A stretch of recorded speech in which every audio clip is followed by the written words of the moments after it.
ആ ശിശു ശങ്കുശക്കയ്ക്ക് നിറഞ്ഞ 400 കൈകൊണ്ടും മിന്നിട്ടെന്നും കൊണ്ട മണി യജ്ഞ കേട്ടോണ്ടും ഗന്ധമാടുന്ന സൗബിടങ്ങളായ മകയ കുണ്ടങ്ങളോടും തീവസാങ്കിത ടീപുശോണ്ടും കൗസ്തുഭ യജ്ഞക്കായത്തോണ്ടും തൈവല കടകം കാഞ്ചി തുടങ്ങിയ വിദൂഷണോട് കായാപൂനയം കവന കമനീയ കണഭയത്തോണ്ടും മന്ദകാസിതമായ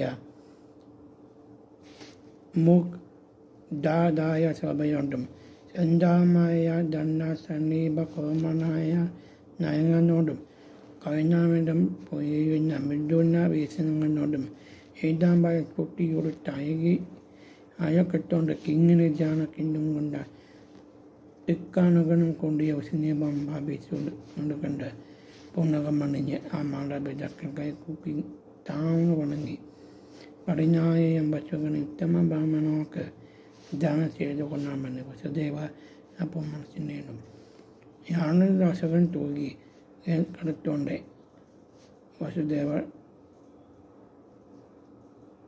പറഞ്ഞു, നിന്റെ ഇവിടെ എൻ്റെ പുത്രനായി പേക്കാൻ മാറ്റം ഞങ്ങൾ എന്ത് പുണ്യം ചെയ്തു?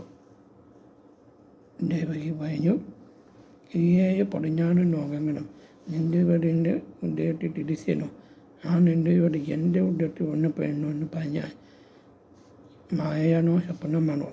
കംസ സംഗണത്തെ പൂട്ടി ഈ കായകത്തിന് ഇട്ടിരിക്കുന്നു. ചുറ്റും കാവകായി നിൽക്കിയിട്ടുണ്ട്. നിന്റെ വീട് നിന്റെ പുത്തൻ പറഞ്ഞിട്ട് ജനിച്ചു കഴിഞ്ഞാൽ ആ കംസൻ എൻ്റെ തന്നെ സേവനം അറിഞ്ഞുകൊണ്ടാണ് കഴിഞ്ഞാണിടെ നിന്റെ വീടെയാണ് അങ്ങനെ ഞങ്ങൾക്ക് ആയുമില്ല.